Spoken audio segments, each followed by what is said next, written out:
Terpujilah Kristus Tuhan, Raja mulia dan kekal. Begitu besar kasih Allah akan dunia ini, sehingga Ia telah mengaruniakan anaknya yang tunggal, supaya setiap orang yang percaya kepadanya beroleh hidup yang kekal. Terpujilah Kristus Tuhan, Raja mulia dan kekal. Tuhan sertamu. Inilah Injil Yesus Kristus menurut Matius.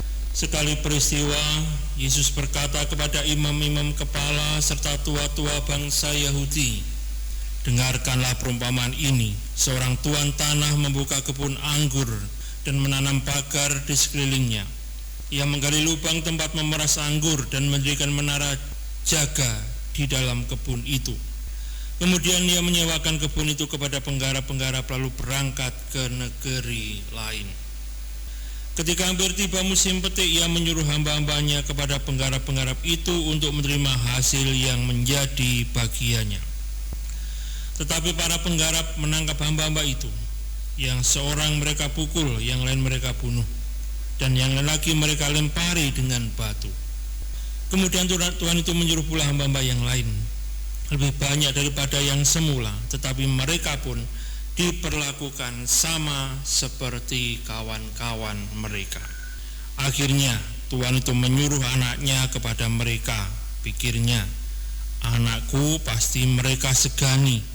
Tetapi ketika para penggarap melihat anak itu, mereka berkata seorang kepada yang lain, ia adalah ahli waris, mari kita bunuh dia, supaya warisannya menjadi milik kita. Maka mereka menangkap dia dan melemparkannya keluar kebun anggur itu, lalu membunuhnya. Maka apabila tuan kebun anggur itu datang, apakah yang akan dilakukannya dengan penggarap-penggarap itu? Kata imam-imam kepala dan tua-tua itu kepada Yesus, ia akan membinasakan orang-orang jahat itu, dan kebun anggurnya akan disewakannya kepada penggarap-penggarap yang lain, yang akan menyerahkan hasil kepadanya pada waktunya. Kata Yesus kepada mereka, belum pernahkah kamu baca dalam kitab suci, batu yang dibuang oleh tukang-tukang bangunan telah menjadi batu penjuru? Hal itu terjadi dari pihak Tuhan, suatu perbuatan ajaib di mata kita. Sebab itu aku berkata kepada kamu, kerajaan Allah akan diambil daripadamu dan akan diberikan kepada suatu bangsa yang akan menghasilkan buah kerajaan itu. Mendengar perumpamaan Yesus itu, imam-imam kepala dan orang-orang Farisi mengerti bahwa merekalah yang dimaksudkannya.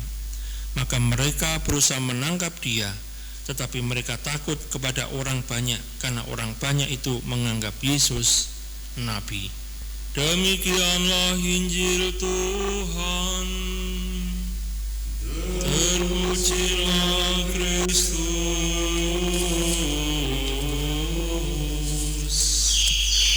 Saudara yang terkasih, ada yang mengatakan bahwa manusia adalah makhluk yang sulit percaya.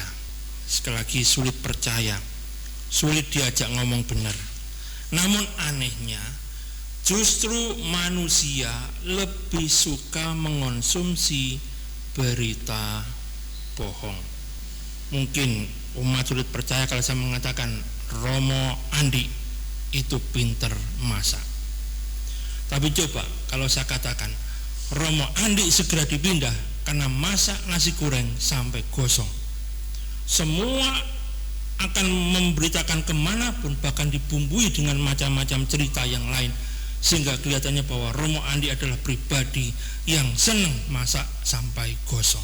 Nah, saudara yang terkasih, saat ini ada sebuah teknik yang banyak digunakan oleh para politisi atau siapapun mereka yang ingin meraih kekuasaan maupun pengaruh ekonomi dengan menggunakan teknik berbohong yang disebut dengan semburan dusta. Bahasa Inggrisnya firehose of falsehood.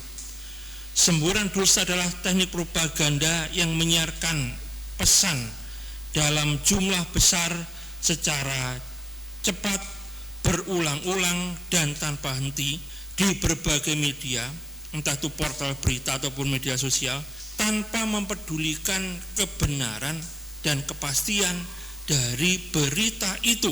Tahun 2014 teknik ini diterapkan oleh pemerintah Rusia dalam rangka menganeksasi Crimea, menguasai Crimea. Dan sejak saat itu teknik ini digunakan di banyak negara oleh banyak politikus dan banyak orang lain yang ingin mencari kekuasaan. Nah, teknik berbohong ini dilakukan dengan belajar dari apa yang disampaikan oleh Paul Joseph Goebbels, Menteri Propaganda Nazi. Teknik berbohongnya diberi nama Argentum ad Nauseam, atau lebih dikenal dengan teknik big lie, kebohongan besar. Prinsipnya adalah menyebarluaskan berita bohong melalui media massa sebanyak mungkin dan sesering mungkin, hingga kemudian kebohongan itu dianggap sebagai suatu kebenaran. Atau dengan kata sederhananya, katakanlah kebohongan itu berulang-ulang, maka kebohongan itu akan dianggap sebagai kebenaran. Sederhana namun mematikan. Dan inilah yang terjadi dengan kisah Yusuf, anak Yakub, yang diperlakukan sedemikian rupa oleh saudara-saudaranya. Saudara-saudaranya berbohong tentang dia, dan mereka bahkan menganggap kebenaran yang dikatakan Yusuf sebagai sebuah mimpi yang disampaikan. Dan mungkin kita pun demikian. Kita perlu belajar dari kisah pekerja di kebun anggur yang sulit sekali diomongi tentang hal yang benar, tapi justru maunya sendiri. Ini juga sebuah sikap keras kepala dan tidak peduli yang mematikan. Bahkan mungkin satu hal lagi yang perlu diwaspadai, bahwa Joseph Goebbels juga pernah mengatakan bahwa kebohongan yang paling besar adalah kebenaran yang dikatakan sebagian atau kebenaran yang dipelintir. Dengan itu kita mungkin bisa memfitnah siapapun dan menjatuhkan siapapun, membuat orang lain terbunuh gara-gara kebenaran yang hanya dikatakan sebagian atau kebenaran atau berita yang dipelintir. Semoga para saudara kita orang Katolik tidak begitu saja percaya dengan berita-berita yang ada, tetapi memastikan secara benar apa itu beritanya, supaya tidak mencelakakan orang lain. Selain itu juga kita perlu belajar untuk melihat kebenaran secara utuh, bukan hanya sebagian atau hanya melihat kebenaran sejauh itu membenarkan dirinya. Ini bukan lagi kebenaran tapi pembenaran. Semoga kita bisa hidup benar karena kita benar-benar mempercayai berita yang sungguh benar, khususnya Injil Tuhan kita Yesus Kristus. Amin. Mari